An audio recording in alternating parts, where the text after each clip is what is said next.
Hey there, it's Ian Flanagan, and in this video, my business partner is interviewing Brian Culhane. He was at Exp Realty before Exp was ever a thought. He has an incredible rags to riches story that he's going to share in this video, but he's also going to take you back in time and really tell you about what they were doing with Keller Williams, how they were expanding their business, how they left Keller, went independent. They were on track to do over 80 million in sales volume, and back in 2008, if you were in the real estate business, I'm sure you had the rug pulled out from underneath you as well. He's going to be sharing that story of how EXP really started as an idea of a cloud-based brokerage, but not only that, the growth that we've had up until now, and then also the future of real estate and the impact that this company is having on agents' lives. That's right, EXP Realty shares the wealth. You are able to partner with EXP Realty as a shareholder and build equity in the company, unlike any other brokerage on the planet. So if you have any questions, type those into the comments below. If you'd like to share this with some of your team members, send that over to them, and I hope you enjoy the interview. We've got an amazing call lined up here today, and who's ready to hear kind of the whole back story of how EXP Realty really got founded, how and why Glenn Sanford really launched EXP Realty, right? Because if it wasn't for this special guest, probably none of us would be here right now. I don't even think EXP would be around. And so he's got an amazing story. So let me just kind of introduce him real quick. Brian has held many positions at EXP Realty since its launch in 2009. Brian was the first president, the former chief culture officer, a founding member, a mega agent, an alpha influencer, an icon agent, an EXP OG growth leader, and is the CEO of Culhane Property. So without further ado, my good friend, Brian Culhane. Brian, welcome to the call, my friend. How are you, bud? Pat, what's up, brother? Dude, I'm awesome, man. I'm awesome. Well, hey, I know you're a busy guy, and I just wanted to say, first off, thanks so much for taking, an hour out of your morning to, really kind of energize us and educate, a lot of these agents here. Again, we do this every single Friday here at 9 o'clock Central Time, little mastermind every Friday. We like to have a special guest, and I just wanted to say thanks so much for being our special guest today. I know you've got an amazing story, right? And I'll let you kind of share it though, but I know you actually responded to a Craigslist ad that Glenn Sanford, posted about hiring realtors. And if it wasn't for that ad that you responded to, who knows where you would be, right? And whenever we say life-changing, like EXP has truly changed my life. And I know it's absolutely changed your life just by responding to a Craigslist ad from Glenn Sanford. But let's kind of kick it off. So, Brian, just kind of tell the group, again, we've got a lot of new agents on here. We've got a lot of veteran agents.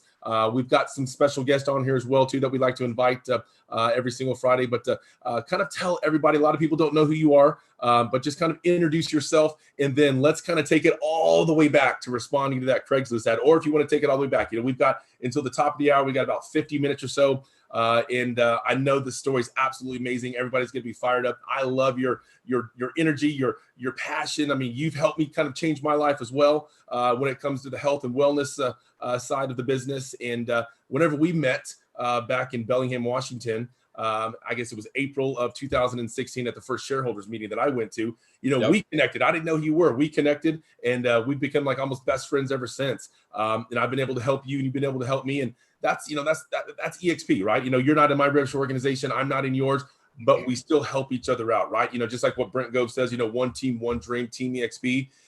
You're an amazing leader, man. You're an amazing mentor. I look up to you, and I just love your energy and your passion. But let's take it all the way back. Just kind of introduce yourself, and then let's kick it off here. So, Brian, the floor is yours. Thank you, sir. Well, I appreciate you. And obviously, I think our friendship is in a lot of ways encapsulates the essence of EXP, in that you and I have developed this amazing friendship, and we collaborate and we push each other and we compete with each other. And, just to kind of bring this all back to Freedom Friday, which I know for you and I, we feel very similar. What is freedom? What is the essence of freedom? Well, it's time and financial freedom. And that's really what I think Pat and I are both really after. It's creating a legacy for our families. It's creating generational income. So if you want to know my story, I'm going to take us back a few generations, and I have to apologize in advance.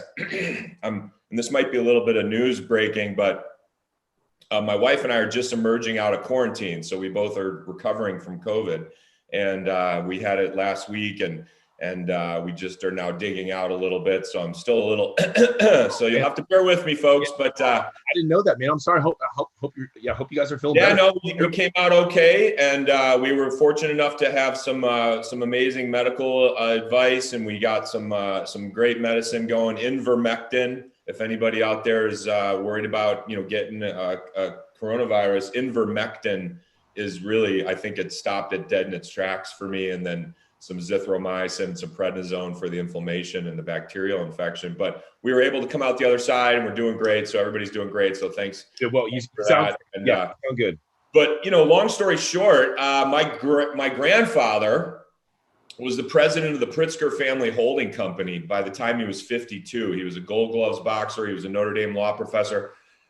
He was just an amazing all-around world beater. He was in the end of World War II and the beginning of the Korean War. And so he was just an amazing, amazing guy. Again, worked his way up to president of the holding company for the Hyatt Group, basically, right? The Pritzkers are some of the wealthiest people in the world. And one fateful day on the way to his father's funeral, so my great-grandfather's funeral, my great-grandfather was a Chicago school teacher, and he ended up, my grandfather was on his way to the funeral, and he ended up sliding on some ice and hit a tree and died. So my father was 25, and I was 2. And my father grew up in the 60s, so he was kind of he was not following in Grandpa's financial footsteps. Let's put it that way. He was following Jimi Hendrix and the Beatles and the Grateful Dead. So he wasn't necessarily following in the footsteps financially of my grandfather. However, great father, amazing dad. He was always there for me. How do you spell love? Time. So I got lots of time and attention. But it was sort of a bit of an eye opener. And at some level, if you think about it, Grandpa had literally ran into the family tree and knocked it over. And so even at a very early age, and my dad kept me in a really successful neighborhood, we struggled as kids, and my dad eventually, got it together in his 40s and 50s, but my early years were rife with struggle. I lived in a lot of different houses growing up. So a lot of people say, were you a military brat? And I said, because I think I added it up. It was something like 14 houses I had lived in by the time I got through college. And my family had moved. And I said, no, we weren't military brats. My parents were just renters. So for those at home with young kids, be a homeowner. Okay, it's much easier on your kids than being a renter. But we just kept getting, bounced from one house to another. And long story short, but again, we always stayed in a very affluent neighborhood. So I was around success. I was around very affluent people, but I was carrying their golf bags, or I was waiting tables for them, right? I had about 4 or 5 friends with indoor basketball courts growing up. So I got to go maybe play a little basketball, but I got to be on the other side of the glass, right? I kind of saw success, but I was pressed up against the window, and I wasn't participating in the successful lifestyle back home. So, I bounced around. I played basketball. I knew at a very early age, I kind of had to take responsibility for my own life. No one was coming to save me. No one was coming to bequeath me a bunch of money. At some point, there was no parachute. There was no safety net. My parents literally were collecting, food stamps, and we were going to the coin op laundromat to wash our clothes. So, we were pretty low on the rung. Well, after 4 colleges in 5 years, and a background in philosophy and political science, I landed a very cushy sales job. And actually, my first job was waiting tables out of college. So I was waiting tables. I was carrying golf bags for 12 years, all through college, and to kind of pay my way through school. And when I got that first sales job, it was in architectural engineering and environmental due diligence. So say that 3 times really fast, right? Architectural engineering. I didn't even know what that meant, Pat. Like, I just got the job. It was a friend of mine's dad, and he was doing this. Basically, it's commercial real estate inspection reports. So these guys were doing commercial and environmental reports for big commercial properties. And so I'm in the sales world. I'm in the real estate world. I'm working in Chicago, and I'm struggling, and I just and by the way, I was really cold, because I don't know if anybody told you, but Chicago winters can get a little chilly. Very similar to what you guys recently experienced in Texas. I mean, that was every year for us in Chicago, right? So eventually I got sick of it. I was at this time, I think I was working in another sales capacity. I was doing some commercial real estate ad sales and for commercial real estate trade mags. And I was probably about 27, 28. And I said, you know what? I'm sick of the cold. I'm sick of being broke. I'm sick of the commute. Right. Speaking of cloud officing and Zoom meetings, right? I know everyone was like a minute late. Well, you know, I used to have an hour and 20-minute commute to get to my office in Chicago. And so, but one way, right? It was like a one-way hour. It was like a 3-hour total. So imagine that, wasting 3 hours of your day driving in traffic, right? Terrible. Talk about not time freedom, by the way. Right.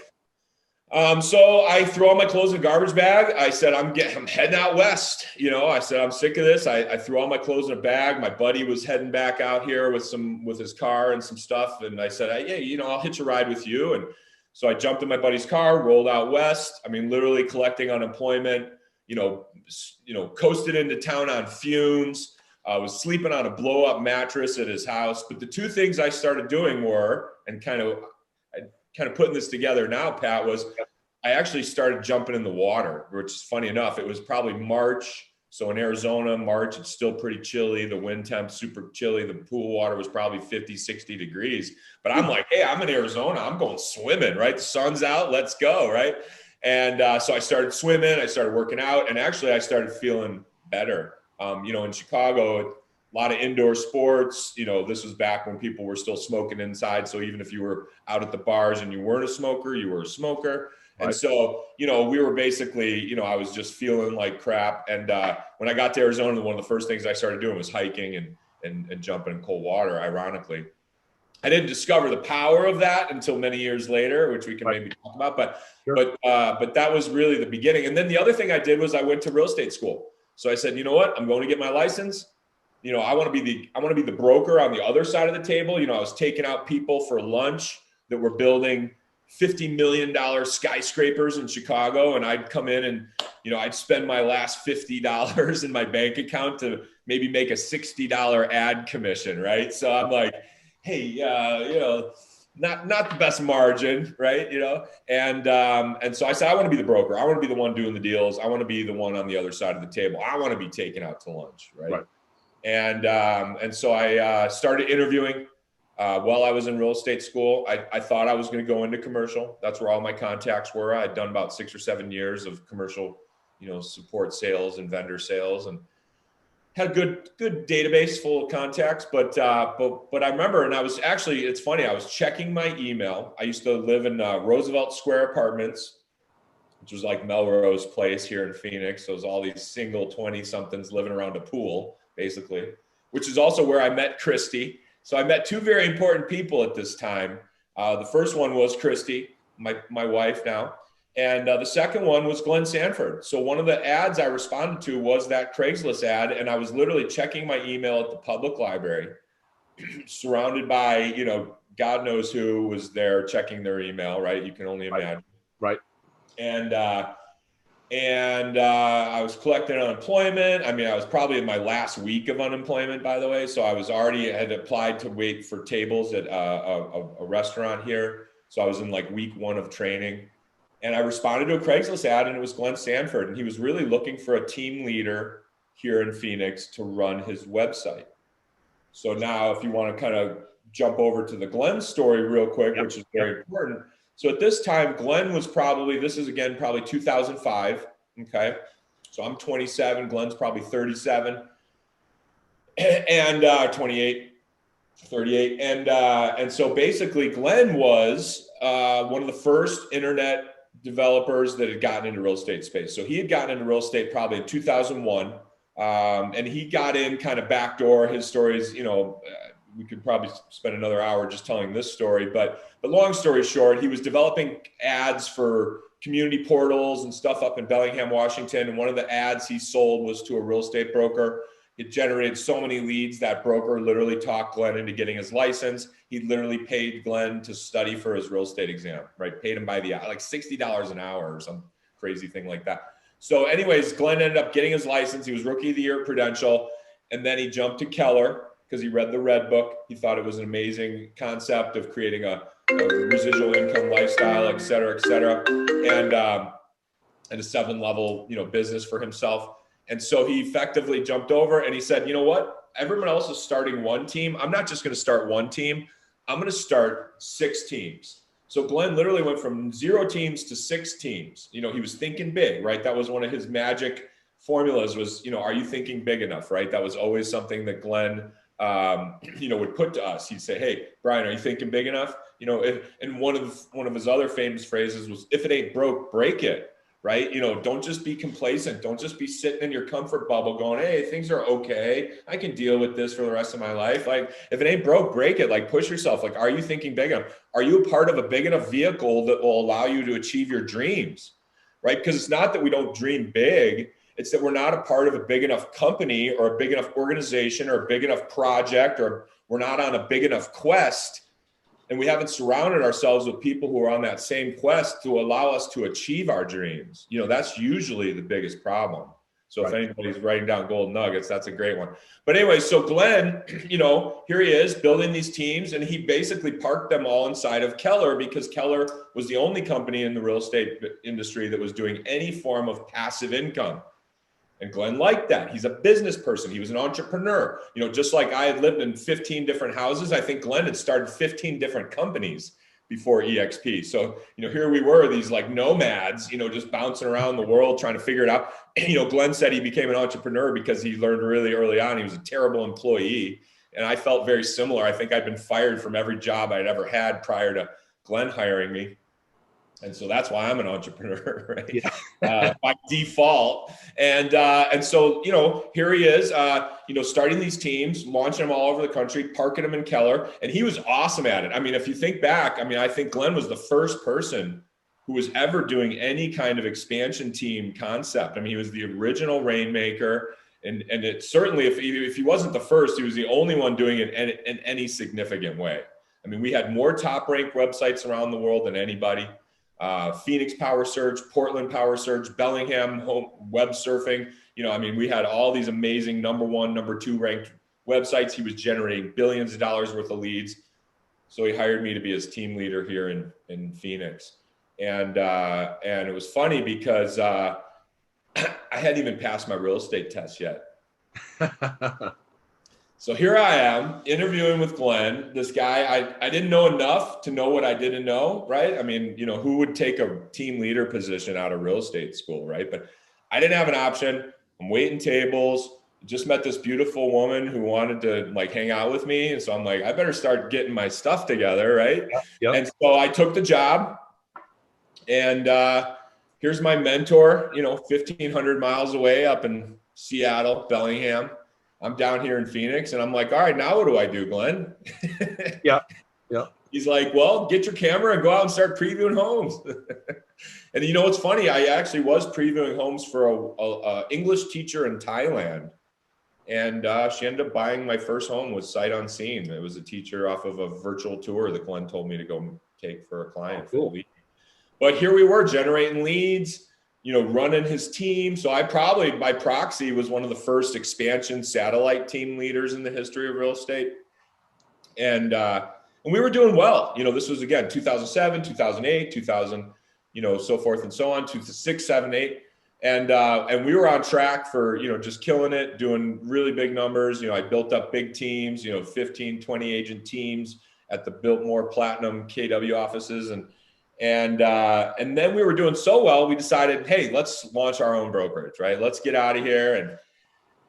And, you know, what are we paying these guys this big split for? And, you know, why don't we just, you know, do our own, you know, kind of create our own brokerage. Now, again, this was in 2008, you know, early part of the year. And so we all left. We stepped out of Keller and we launched a brokerage called Buyer Tours. So a lot of people don't know. A lot of people say EXP. Pat, good job. So then we launched a brokerage called Buyer Tours. And Buyer Tours, again, because we were buyer centric, Glenn had this whole buyer lead follow-up protocol that we used to run that was go out and do virtual tours for homes and all this NLP stuff. And so we were really good at converting leads, by the way. You know, Glenn used to say generating leads is the easy part. It's converting them that's the hard part. So we had this whole lead conversion science, you know, the protocols that we ran, and we were doing really well. But so we stepped out. Now he's got 6 he had to hire 6 brokers. He got 6 leases. He, staffed it, filled it with equipment, all this time 6, because we were in Portland, Seattle, Bellingham, Las Vegas, Phoenix, and Nashville, and Long Beach. Wow. And don't ask me why Nashville. That's a whole nother hour. Okay. We had my counterpart team leader's wife wanted to be a Nashville singer. So I guess we opened up an office there. That's funny. Didn't do so well.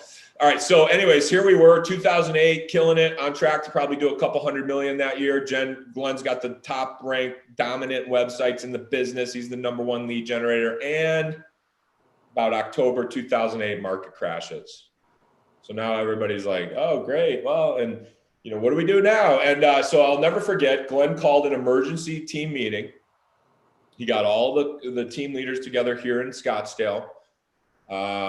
This was probably towards the end of 08, beginning of 09, maybe even January, February of 09-ish.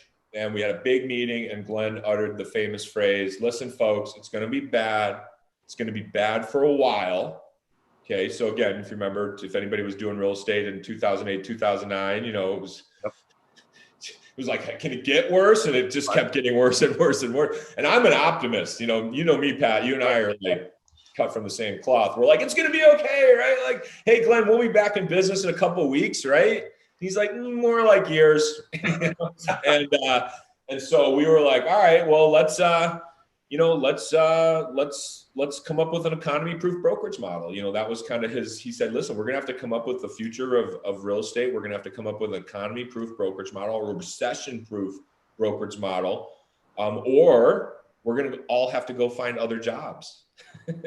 So that was his famous sort of, he kind of put it to us as like a challenge, could we do this? So it was like me, Glenn, Penny Sanford, my wife, Christy, Suzanne Fouquet, and Dale Kreiser, Gabe LeBeau, Kirk Johnson. I mean, it was literally like the 6 or 7 of us. And here we were, maybe 1 or 2 other team leaders who eventually never came over. And so we're all sitting there like, all right. And one lady raised her hand and said, when do we get our offices back? Glenn goes, never. So, but that was even before we even came up with the idea of EXP.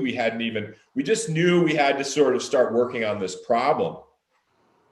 And one of the first pieces of the puzzle that Glenn discovered, and if you guys know Glenn, and I know many of you do, or know who he is or follow Glenn, Glenn is just like one of those, I used to say this, I've been saying this for 12, 13 years. I'd say Glenn is like the Steve Jobs of real estate, right? He's like the Paul Allen, the Elon Musk, he's just got that kind of beautiful mind, right? That character out of, that Russell Crowe movie, right? Where just 3D numbers and spreadsheets spinning around his mind. And that's literally how he thinks. And he's a maven for every kind of business development, management book, personal improvement books. I mean, he's just a, sales books, management book. I mean, he just like goes deep. He reads every book and cover to cover, does a lot of Audible stuff, but he is just a maven for that kind of information. So one of the things he discovers is this concept of 3D immersive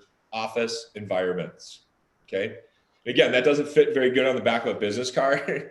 The concept of cloud office didn't even exist. The word cloud doesn't come along for years later, right? So he finds this 3D immersive office environment, and he's like, hey, let's meet in here. And we had a couple that we played around with. There was one called Sococo. There was one called, some of these were like 2D or little, but you could basically go into like little closed settings, and I could like share my screen on the wall with you. We could do some like face-to-face videoing together, kind of like this. I don't even think Zoom was around yet. I think they had like GoToMeeting might have been around a little bit.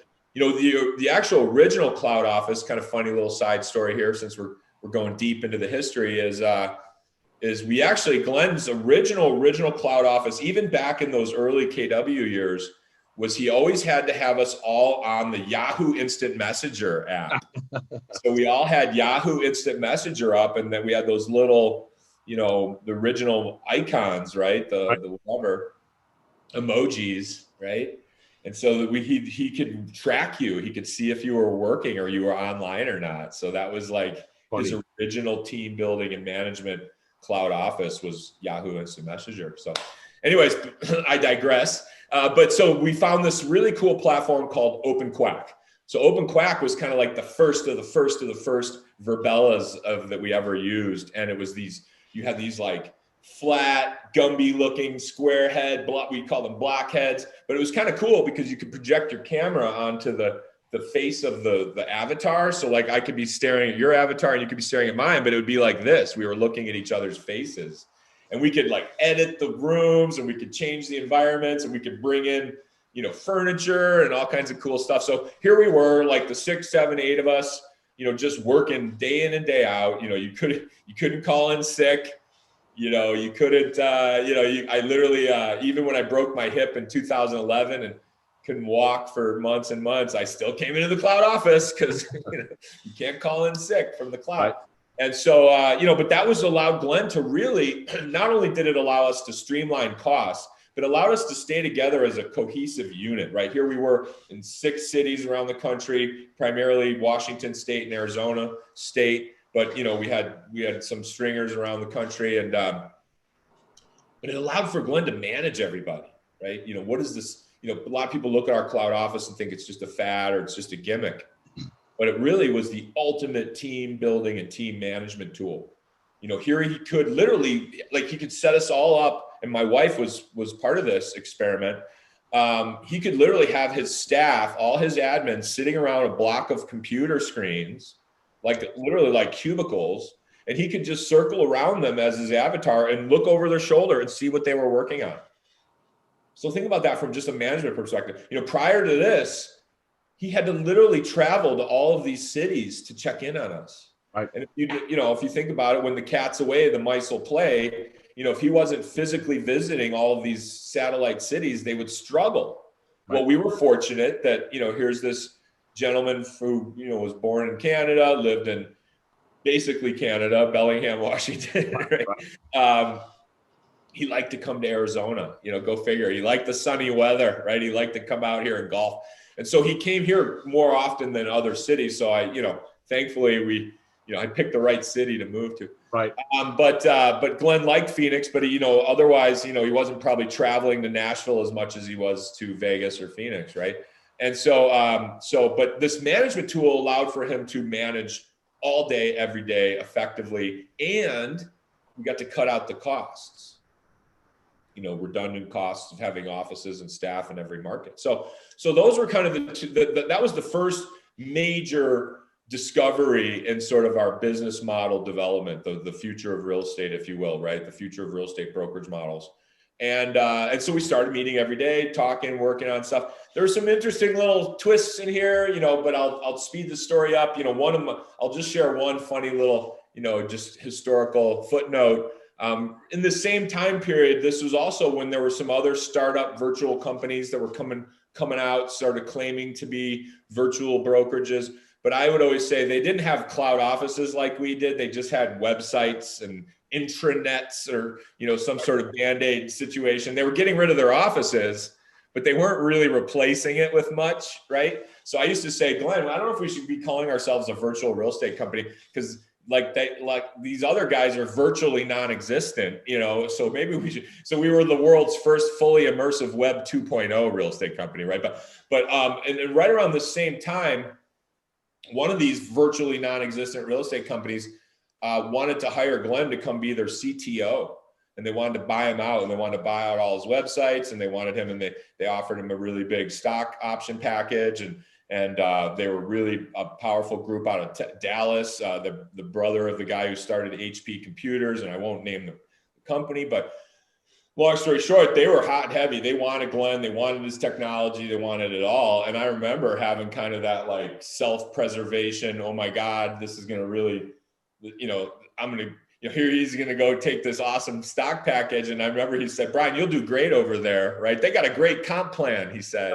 I was like, oh no, I was your number 2 guy. What's going to happen to me? Yep. And I actually remember, funny enough, I said something to my wife and she's like, well, how do we talk him out of it? And And I was just like, I don't know. And at some point, I think we were like, Glenn, what, and he always wanted to do his own thing, right? So I just re-encouraged to him that, hey, you got your baby over here. We've been working on this. Why don't we just, maybe use some of their comp plan to, do our own thing. And, long story short, he eventually came back, and that's when he actually unveiled the 7-level revenue share structure. So after some of those meetings with that company, he started to see that the gross commission revenue share model was better than a profit share model. And it was like, I never forget, he came into a meeting one day, and it was like Moses coming down from Mount High with the golden tablets. And he was like, Brian, I want to show you something. I'm like, what? And he's like, and here I was thinking, oh man, he's going to take this stock package, and I'm going to have to just go be agent number 1,000 or something at some other brokerage. And he goes, I want you to see something. Check this out. And he shows me the 7-level revenue share spreadsheet. And it was like, wah. And I was like, and he goes, we're going to do our own thing. Love it. So that's, I was just like, yes, we're going to do our own thing. Because again, I mean, there was a lot going on. The market was terrible. Life wasn't. He isn't. He wasn't financially free like he may be today, right? So here's Glenn. Definitely. I don't want to speak out of school, but he was experiencing the same trouble that 40-50% of the country was experiencing. He lost half the value of his house. He had, banks coming after him. I mean, everything was, we were, borrowing again, money from friends and family. And, life was tough. And so God bless him for just, having the forethought to go not take some sellout offer from some, deep pocketed company that was basically going to pirate all his technology and his brain for all his information. And he said, I'm going to stick with it. I'm going to do our own thing. And I even think back to some of those early years. One of the first things that Glenn ever shared with me, and this is a great tidbit for anybody that's in real estate, is he said, Brian, going back to my first day, the joke is in real estate is like, I got my license. Now what should I do? Right. right. And in addition to telling me to go preview homes, he said, Brian, every real estate agent, as soon as they get their license, they should start a brand, and they should call themselves the CEO of their own brand. And then he said, your vibration levels are going to elevate. And I was like, what is this guy talking about? Vibration levels? Whatever. And, but he was right. Like, think about that. Like, you start a brand, call yourself the CEO of your own personal brand, and your vibration levels are going to elevate. Now think about that. Here's basically my boss, right? Telling me to start my own brand, and I'm his brand, and I'm in another brand. I'm in a corporate Keller Williams brand. I'm running the Power Search brand, and I'm his brand new team leader, and he's telling me to start my own brand, right? Like, to elevate my vibration levels. Well, he was right. And I'll share with you a funny little side note. Even back then, when Glenn was just a team leader, running the business like all the rest of us were, his Twitter handle was CEO Glenn. Wow. Yeah, it still is. So CEO Glenn is his Twitter handle. So even back then, he was practicing the art of manifestation. And he's a master. I mean, I would put Glenn up against any other manifester in the world, in history even. And he is a master manifester of the likes of Napoleon Hill and, Dale Carnegie and, so forth and so on. So those were some early glimmers of that same, what became. So to finish off the story, we launched EXP in October of 2009. So almost a year after that emergency meeting we had, just working all day, every day. We rolled out with cloud officing, or world's first fully immersive Web 2.0 real estate company. Yep. And 7-tiered gross commission revenue share. Wow. And how many agents were there with you guys? Less than what, 10? So Glenn had 10 agents in Seattle, 10 agents in Bellingham. So we rolled out with 20 agents. So Dale Kreiser launched EXP Washington State. And so he took 20 agents and opened up. And then a month later, I took 20 agents out of HomeSmart and we launched EXP Arizona. And we used, and Suzanne Fuquay was our first state broker for Arizona. Yeah. So, And there was a comment in here real quick. And I think an agent asked, how did they come up with the name EXP? You want to hit on that real quick? Yes, greatest question.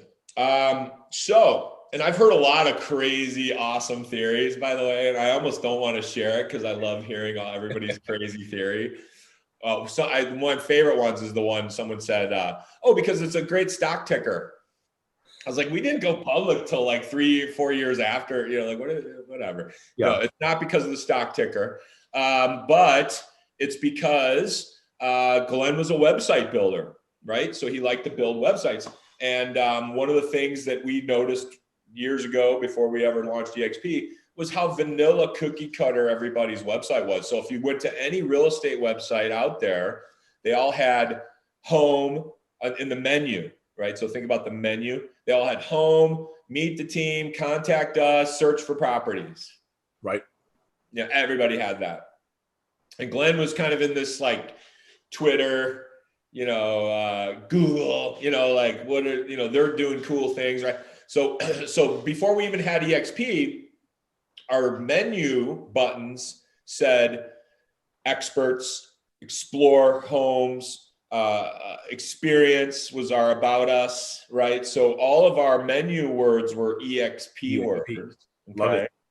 But when we launched the company, when we officially said we're going to do this, and we actually had 3 different brands that Glenn liked. So he had he had 3 different terms that we had. So what he did was he put it all out to a contest. And so we used a company called logotournament.com, and you can actually do this at home right now. If you search for Exp Realty logo tournament, you can actually go in and read some of the earliest comments that Glenn put in there about what kind of company he's looking to build. It's actually mind-blowing. Wow. And again, going back to that manifester, you can also search for Power Search Realty logo tournament, and you can search for .net Realty logo tournament. So he put the 3 of those tournaments up. So he put a $500 cash award, and we had hundreds of designers competing. Our concept was we'll start going towards the brand that starts producing the best logos. And so we just set these 3, and he basically tied in all of us, 6 or 7 early leaders to participate in the contest. So we all got to rank, we got to make comments to the designers. So, because he knew if we were all part of the collaborative exercise, we would all be married to the brand. Right. So the designs for logo for EXP were the strongest. I was a little preferential to Power Search because we had Phoenix Power Search was our brand and our website. So I was kind of like, hey, I already got some juice here with Power Search. Let's keep Power Search. And Glenn actually liked .net Realty. Funny enough, yeah, that was I think so. We were this close to being .net Realty, everybody. But Wow. But sure enough, the logos for EXP came back the best. Wow, that's awesome. I like that it didn't stand for anything, right? It wasn't like something else was EXP. So it could almost become its own thing for those branding gurus out there. Man, that's awesome. I love that story. Yeah. That's and good. The rest is history. Now 45,000 agents later and a $9 billion company.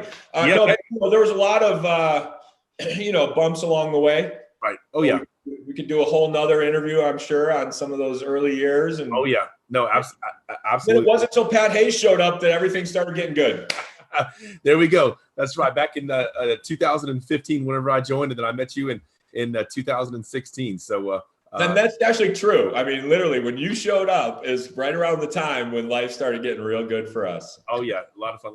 Well, I know we got about 15 minutes here though, but I've got a few questions here real quick, and I want you to kind of share, if you don't mind, share with the group here. We got about 84 agents still on here. That's awesome.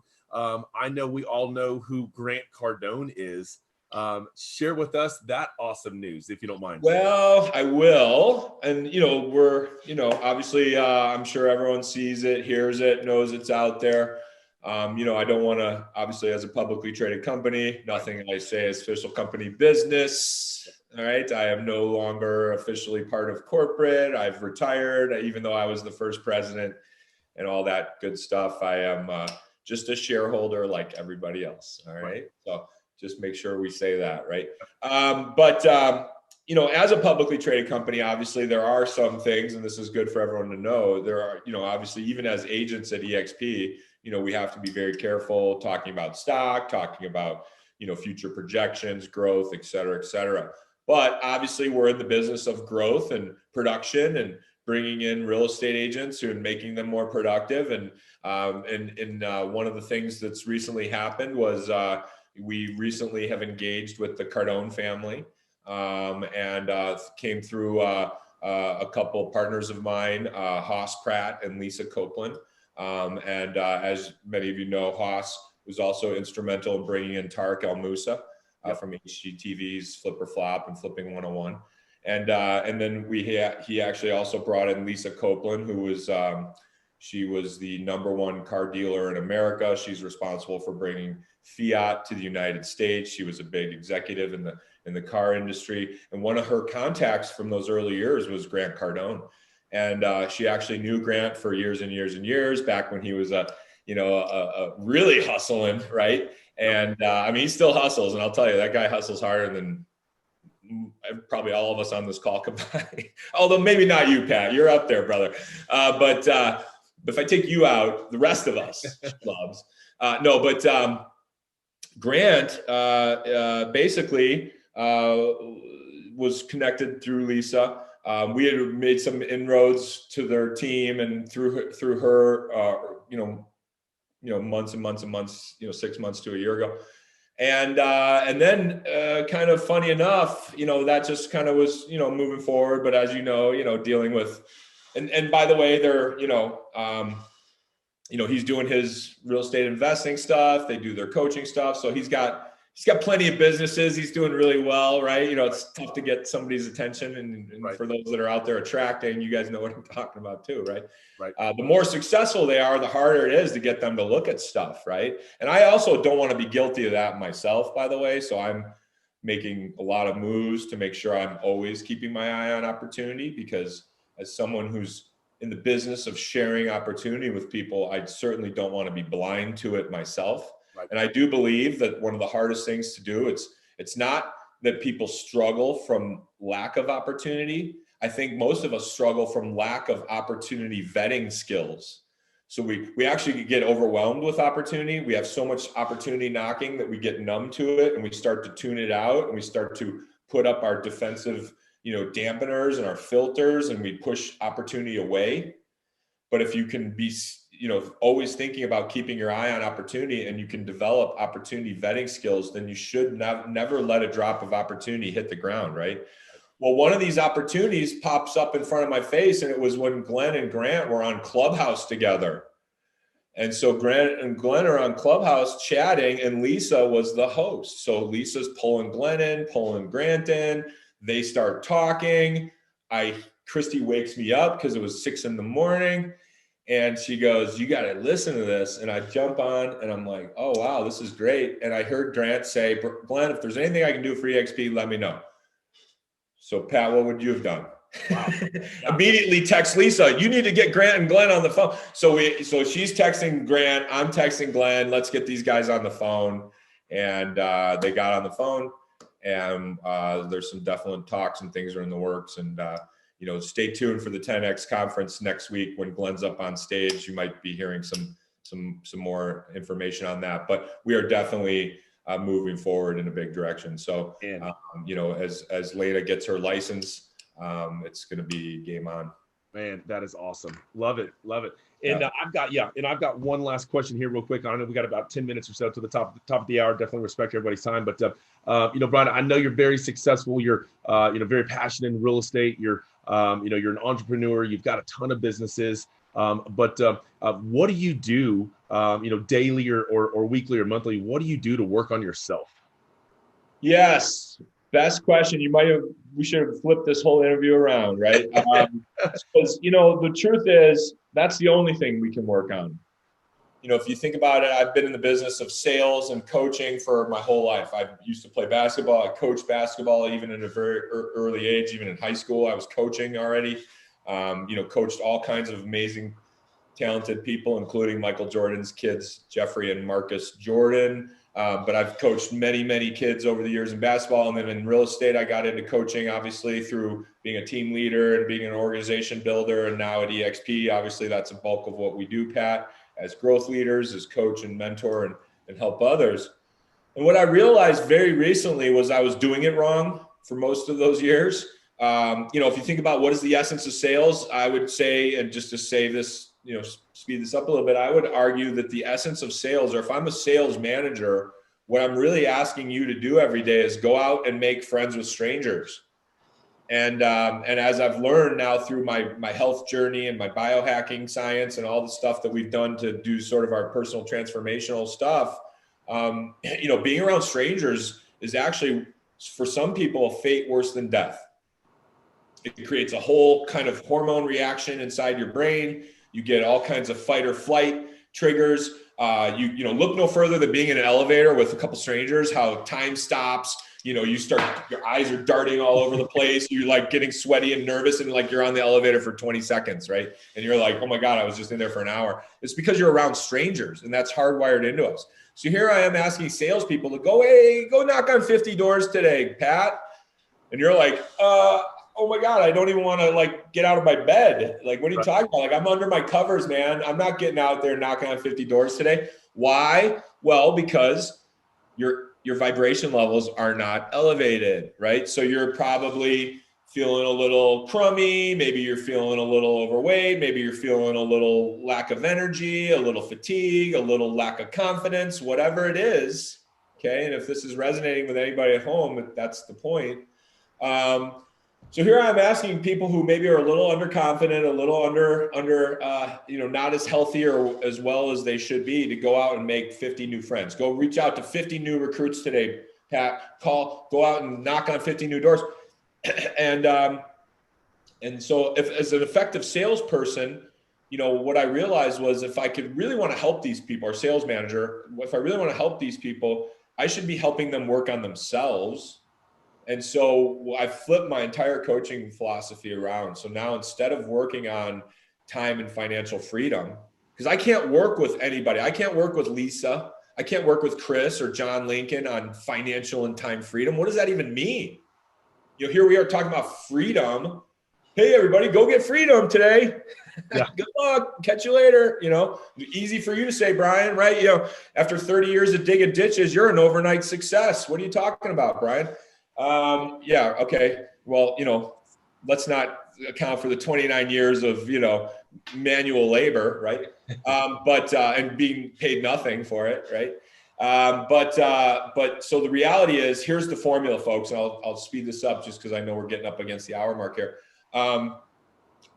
There's a famous phrase: the best thing I can do for you, Pat, and this works with relationships, partnerships, parents, children, significant others, friends, family, right?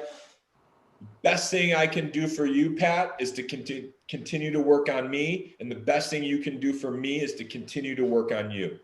Okay. So what's the work?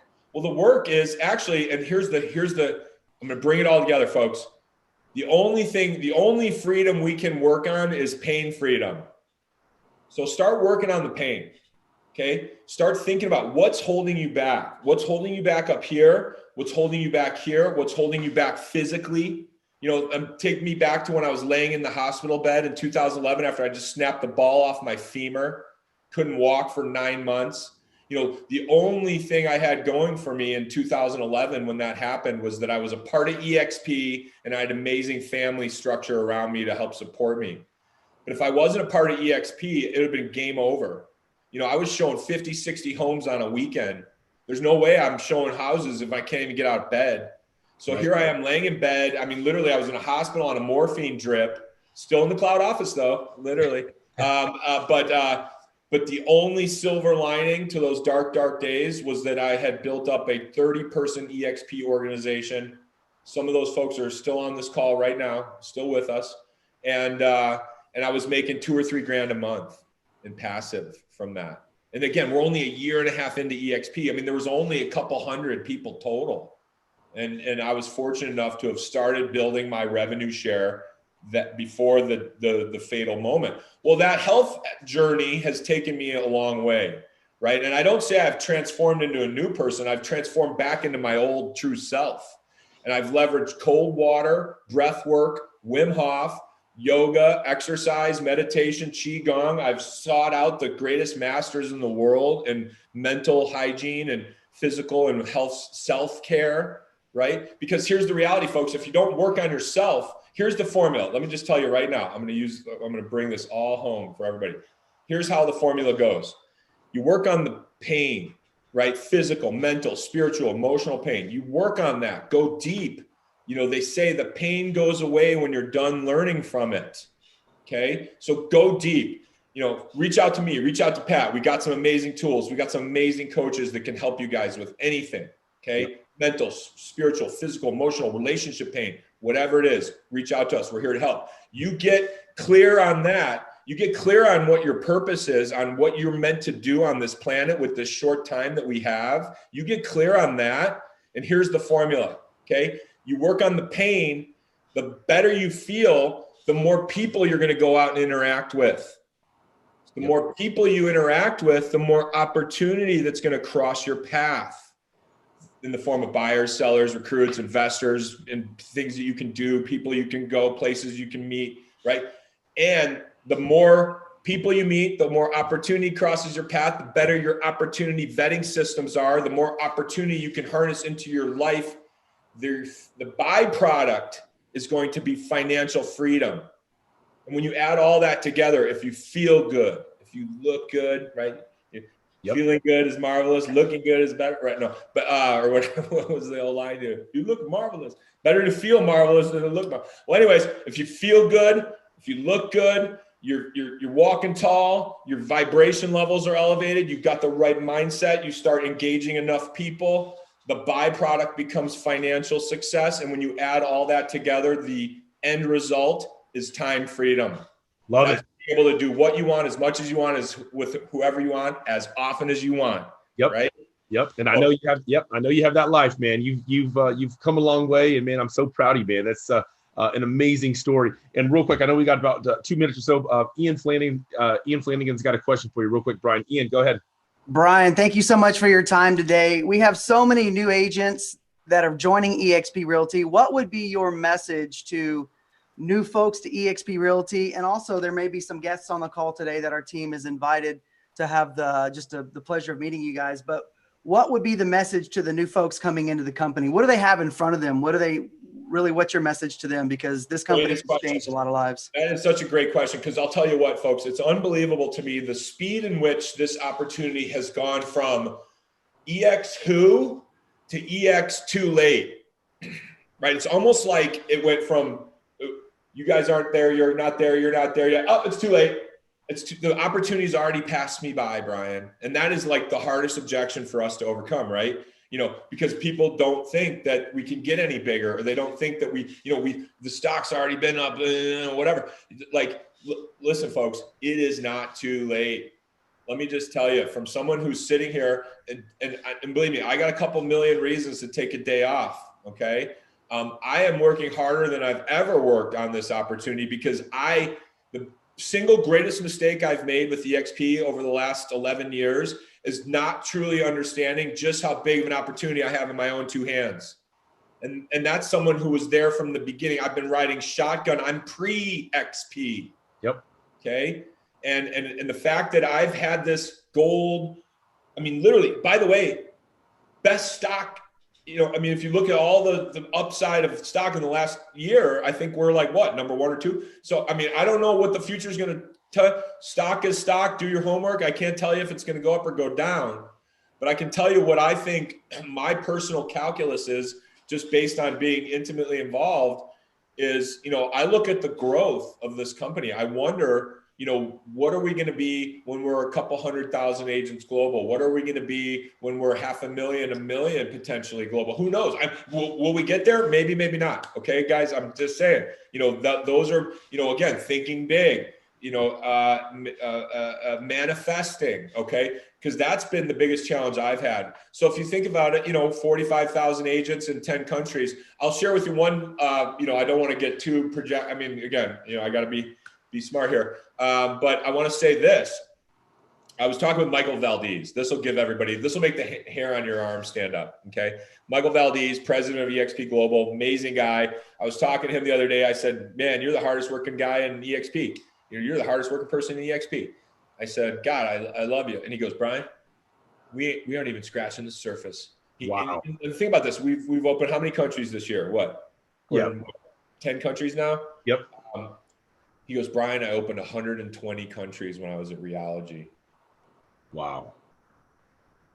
I know. I was just like, whoa, okay. All right, I got to get cracking, man, because I'm letting time slip through my fingers. Let's go. So you have not missed the boat. Yep. I would say the boat hasn't even, John Lincoln, who's on the call, John and I have, what's your joke, John? Why don't you throw your mic on if you can and say,